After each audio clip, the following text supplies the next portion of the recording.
Hello everyone, I'm Nitahone, and it is Friday, so that means it's time for another MTG Top 10. This is our last week doing a Halloween-inspired MTG Top 10. We've been doing one every Friday in the month of October, and this time we're looking at the top 10 cards from Magic's most Halloweenish set, Innistrad. Innistrad is a plane that is very much inspired by the gothic horror from our own plane here on planet Earth.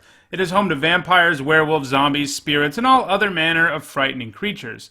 Innistrad is many players' favorite set ever, and it was popular enough to warrant a return to the plane last year. While we are going to talk about the 10 cards that had the biggest impact on Magic's competitive scene, if you want to learn a bunch more about Innistrad, you should check out Card Bazaar's most recent Card Anthology video. Card Anthology is a series that has been ongoing on the Card Bazaar for a pretty long time. The Card Bazaar provides you with a bunch of great videos that tell you about the history of each of Magic's sets going all the way back to Alpha. So if you want to know more about Innistrad or several other sets in Magic's history, head over to the Card Bazaar YouTube channel. You can find a link to the Innistrad video in the description below. Now, a quick reminder on how I score cards on these lists. Pro Tours are worth 2 points, Grand Prix are worth 1 point, and Vintage and Legacy Championships are also worth 2 points. And that's really all there is to how I score these cards. Now let's get started at number 10. At number 10, we have Garruk Relentless, who transforms into Garruk Veilcursed. Double-face cards were one of the things that was introduced in this set that was most well-received by fans. They were very cool designs and excellent flavor-wise. It is no wonder they brought it back when we returned to Innistrad. For Garruk Relentless here, killing a 2-2 with him and flipping him into Garruk the Veilcursed was a common play pattern, and obviously, once your Garruk's loyalty is at 1, you need to get it back up. The wolves he makes once he transforms provide excellent protection, as your opponent is forced to attack into the Death Touch creature if they want to try to take him down. Obviously, Garruk could do other things too, making wolves every turn on the Relentless side, or using the tutor effect or board pumping effect of the Veilcursed. But if you are playing Garruk, you should probably make sure you have a large stack of 1/1 Death Touch Wolf tokens, because you'll be making them. Garruk was one of the best cards in Innistrad block, as illustrated by the fact that he managed 6 top 8s at Pro Tour Avacyn Restored, the block constructed Pro Tour for Innistrad. This was in basically any aggressive green deck at the time, like Bant aggro, green-white aggro, and Naya aggro. In Standard, he was also great, seeing play in aggro decks like green-white and mono-green, but also in Kessig Titan, green-red Control, and Reanimator, where the fact that you were filling your graveyard made Garruk the Veilcursed's -3 ability quite potent. Garruk also saw some play in Modern, managing 2 Grand Prix top 8s at Grand Prix Turin, in 2 Rug Delver decks back in 2012. Even Legacy hasn't been safe from Garruk, as he has put up a few Grand Prix top 8s there as well in Maverick, and has actually managed top 16s in Legacy more recently, primarily in Bug control decks, so he's very likely to receive some more points from Legacy in the near future. At number 9, we have Olivia Valdarin, who is a 4-mana, 3/3 flyer with tons of powerful text. She can do damage to creatures, which makes her bigger, and makes the creature into a vampire, and she can steal creatures if they are vampires. It's a very flavorful card, but also a very powerful one. She's the kind of creature that if left alive is just going to end the game between becoming larger and having an evasive ability, and being able to pick off creatures or steal them. She was a big part of Standard when she was legal there, showing up first in Grixis control decks, and then finding a more permanent home in various Jund decks, whether control or mid-range. She was just an incredible win condition for those decks, and a big part of why Jund was so good in Standard at the time. She pretty much filled the same role in Modern, finisher in Jund decks. Jund has sort of fallen out of favor in Modern the last few years, with Olivia last managing to pick up points in 2016, but don't be too surprised if she finds a new home. At number 8, we have Avacyn's Pilgrim. 1-mana Mana-Dorks always see play in Standard, and Avacyn's Pilgrim is no exception to that. Playing 3 drops on turn 2, 4 drops on turn 3, and so on is just incredibly good. In fact, Wizards does not give us 1-mana Mana-Dorks anymore because they wanted Standard to slow down a bit. The Pilgrim was dominant in block, showing up in 6 of the top 8 decks at the Pro Tour, all of which were aggro. This included Naya decks, Bant decks, and green-white decks, all of which used the Pilgrim to more quickly play their powerful creatures. Standard was also good for Avacyn's Pilgrim. It showed up in aggro decks there too, including green-white, Bant, and Naya once again, but it also saw play in Birthing Pod decks, which, with the Pilgrim's help, could play their pod on turn 2. It also saw play in various Reanimator decks where it could let you cast your Reanimation spell, which in this case was on Burial Rites, a turn early. It has also seen a bit of play in Modern, with 1 Grand Prix top 8 in Birthing Pod, and just this year it found its way into a Grand Prix top 8 in a Coral Helm human deck, which is basically a human aggro deck that also runs the Coral Helm combo. This deck hasn't quite established itself as a consistent performer, but I could see it happening. At number 7, we have Geist of St Trout, who's making his second appearance on a Halloween top 10 list this year, and he's just an incredibly powerful creature. 3 mana for a 2/2 with hexproof that makes an angel with 4/4 flying every time he attacks is insane. In some games, this effectively makes him a 3 mana 6/6. Geist first saw play in Block, showing up in 2 top 8s at the Block Pro Tour. In Standard, he was such a key card that some decks were named for him, in particular the Saint White Weenie decks, which were blue-white aggro decks that basically only had blue in them for Geist. He also saw play in blue-white Delver decks. He also saw play in Bant Hexproof, a deck that ran a lot of creatures with Hexproof and put auras on them. Geist with auras on him is just insane, and that's what those decks wanted to do, and they were smart to try to do it.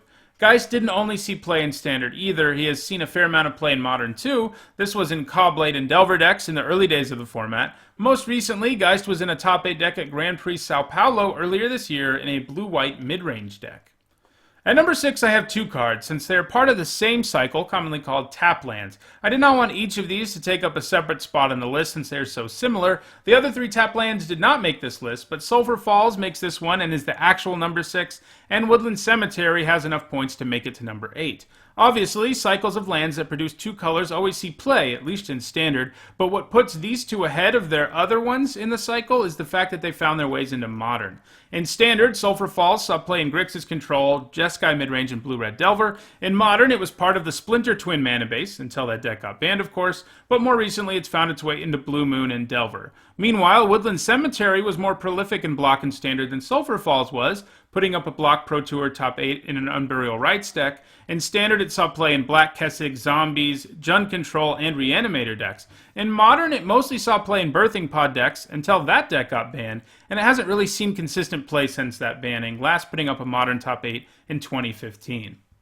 At number 5, we have a card that has been a key sideboard card ever since it was printed, Stony Silence. It didn't see play in Block or Standard. Artifact decks weren't really a thing there. Modern is where it really saw play, because in that format it can shut down affinity decks, and it is also a great sideboard card against Tron decks, since you can turn off cards like Oblivion Stone and Expedition Map. In Modern, it has seen play in the sideboard of basically every Tier 1 deck that could cast it. This has included Black-White Tokens, Caw-Blade, Blue-White Control, Jund, Burn, Abzan, Hate Bears, and most recently, Death Shadow Zoo. Stony Silence is even good in Eternal formats where other artifact-heavy decks are successful. In Vintage, it can even shut down the Moxen. Still, Modern is its primary home, and it will continue to be as long as artifact decks are relevant there.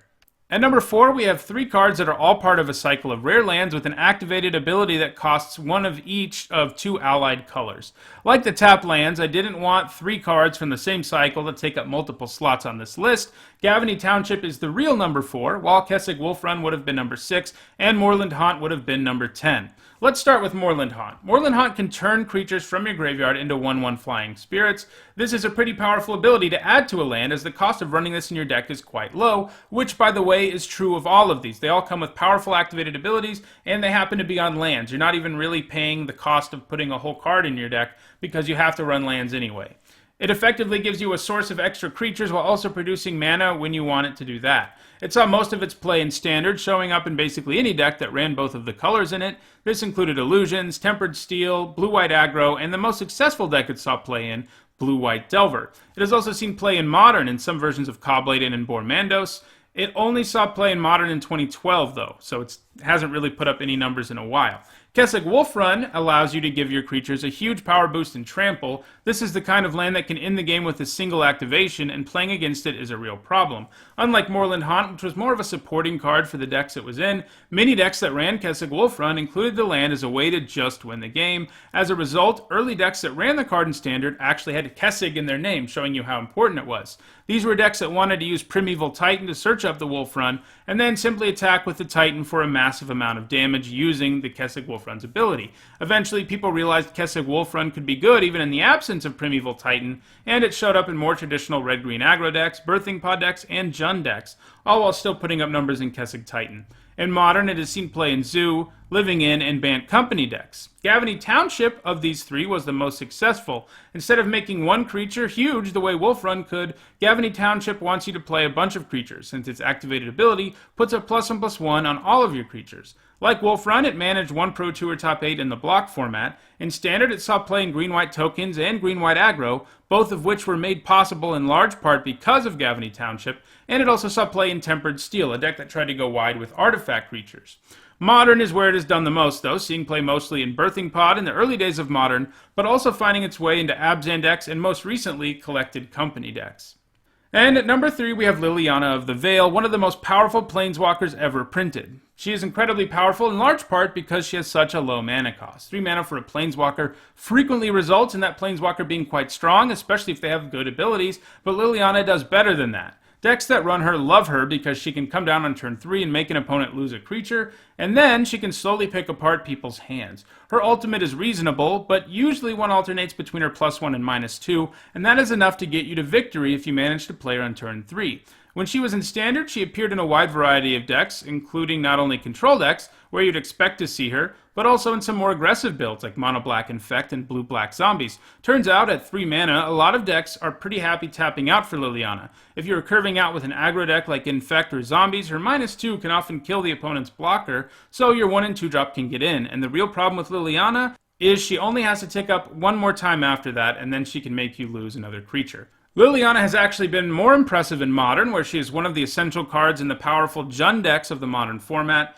That was more or less the only deck she was in Modern for about half a decade, but Jund has been less impressive lately, but she is finding her way into Death Shadow Zoo sideboards these days. She also sees play in Legacy and Jund decks there, but more recently in Shardless Bug and Bug Delver. Speaking of Delver, at number 2 we have Delver of Secrets. We've mentioned Delver decks a lot already in this video, and this is the reason those decks were called Delver decks. One of the most powerful commons maybe ever printed, and many players pick for the best 1-drop creature ever. Delver of Secrets is basically a 1-mana 3/2 with flying, which is nuts. Yes, it isn't literally a 1-mana 3/2 with flying, at least not when you initially play it, but every deck that runs Delver of Secrets has an incredibly high chance of flipping it off of the first activation, and it is very likely it transforms before it gets killed. Delver has seen play in every format possible, and every format has had, at one point or another, a deck with Delver in its name, a true indication of how powerful it is. In Standard, its primary home was Blue-White Delver, which was one of the more dominant decks of the Standard format at the time. In Modern, Delver isn't super popular right now, but for a while, Grixis Delver and Blue-Red Delver were tier 1 decks in the format. In Legacy, it sees play in Bug Delver, Grixis Delver, 4-color Delver, and, well, you get the point. Lots of Delver decks in Legacy. In Vintage, it appears in the eponymous Blue-Red Delver deck and in Canadian Threshold. However, Delver of Secrets is not the only card to make this top 10 that has seen play in every single format, and in fact, the number 1 card on this list has way more points than Delver of Secrets and has seen way more play in all formats, and that is Snapcaster Mage, which probably doesn't come as a surprise to anyone. This Mage is a ridiculous card. It was designed by the winner of the 2007 Magic Invitational, Tiago Chan. A 2-mana 2/1 with Flash that lets you give flashback to any instant or sorcery in your graveyard until end of turn is insane. It can be used to copy counterspells, burn spells, board sweepers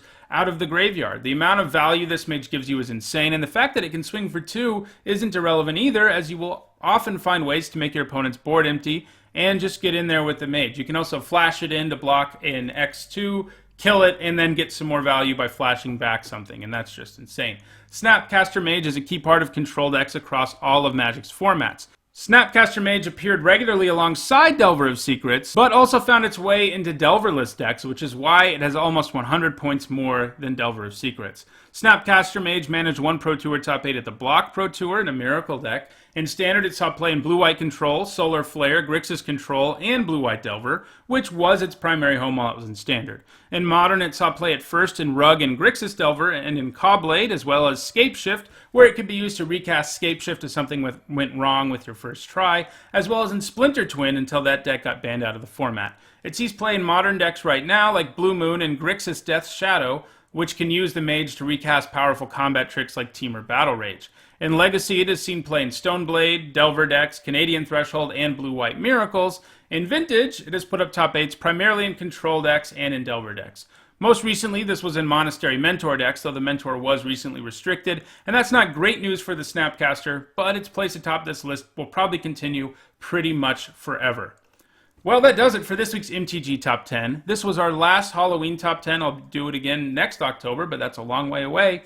And it's just a few days away from this year's Halloween, so let me wish you a safe and happy holiday. If you enjoyed this video, don't forget to hit the like button and share it so others can enjoy it too. If you want to make sure you catch all of my MTG Top 10s, don't forget to subscribe. And don't forget to check out the Card Bazaar's video on Innistrad. You can find the link in the description below. Thanks for watching.